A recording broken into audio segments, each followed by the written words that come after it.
Imagine waking up to find that 70% of a vital internal organ has simply vanished. For almost any part of your body, a sudden loss on that scale is an immediate, fatal emergency. Look at this diagram of the human liver. Weighing about 1.5 kilograms, nearly 1.5 liters of blood rushes through it every single minute. It acts as a dense chemical factory, sorting toxins, storing vitamins, and managing blood sugar across 500 specific biological processes. If you damage muscle in your heart, the tissue heals with rigid, dead scars. If you severely injure your brain, the loss is mostly permanent. But the liver does not follow these rules.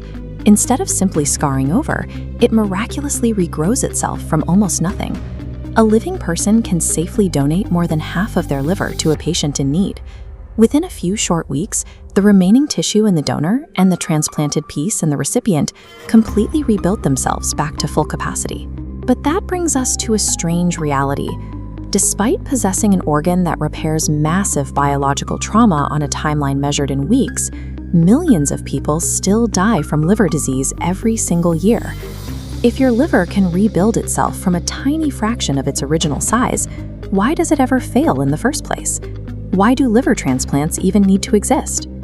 To find the breaking point of this incredibly resilient tissue, we have to look past the organ itself and dive deep down into the microscopic architecture of the cells waiting inside.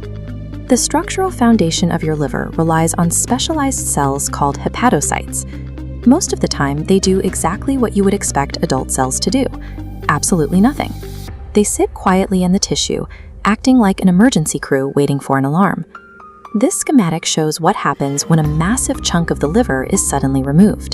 The moment the remaining tissue detects the absence of mass, it releases a massive flood of chemical messengers and growth factors. The emergency crew wakes up. The dormant hepatocytes immediately enter a state of aggressive, synchronized division. One cell splits into two, two become four, four become eight. They multiply exponentially to fill the physical void left by the missing tissue. But an unorganized clump of cells isn't a factory. To make the new tissue functional, a vast plumbing system of blood vessels and bile ducts rapidly extends through the expanding grid of hexagons, supplying oxygen and carrying away waste. Within a matter of weeks, this synchronized construction project completely replaces the lost mass. The biological crisis ends, and the patient goes on to make a full recovery, which raises an obvious question. If these cells can multiply exponentially on command, what stops the liver from growing until it crushes the surrounding organs? The mechanism relies on a strict internal braking system. As soon as the newly generated tissue reaches the precise volume your body requires to function, the influx of growth factors fades out. A new set of chemical stop signals takes over, immediately halting cell division. This automated on and off switch prevents runaway replication. It ensures the liver scales itself exactly to the needs of the host, safely containing one of the most aggressive biological growth sequences in the human body. But this exact mechanism exposes a fatal vulnerability in the liver's design. The system evolved to handle a sudden, massive loss of tissue.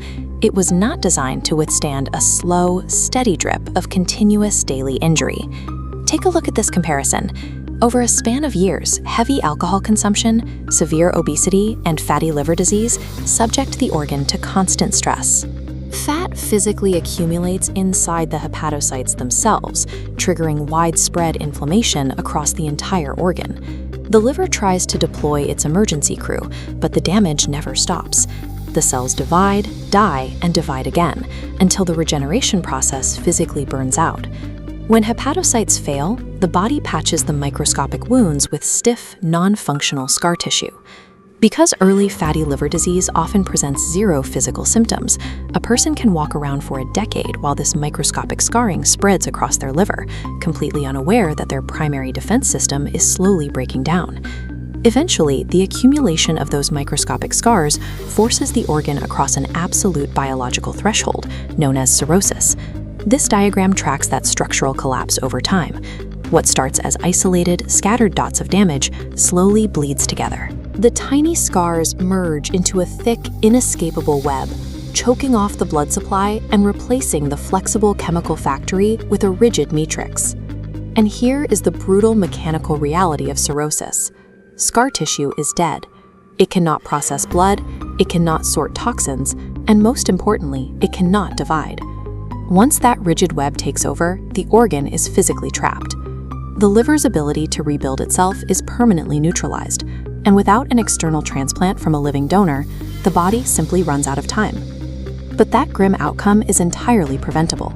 If you catch chronic damage, like early fatty liver disease, before the scarring solidifies, the liver is fully capable of reversing the decline. By achieving a healthy body weight, managing your diabetes, and exercising regularly, cutting out heavy alcohol use, you actively halt the daily attack on your internal tissue. Once the continuous stress is removed, the sleeping hepatocytes can finally wake up without interference. They systematically clear away the stored fat, reduce the inflammation, and clear out the reversible damage. Your liver can endure biological devastation that would immediately destroy the heart or the brain. But its capacity to heal is not a license for endless abuse. If you remove the daily damage, this incredible organ will quietly rebuild itself and keep you alive for a lifetime.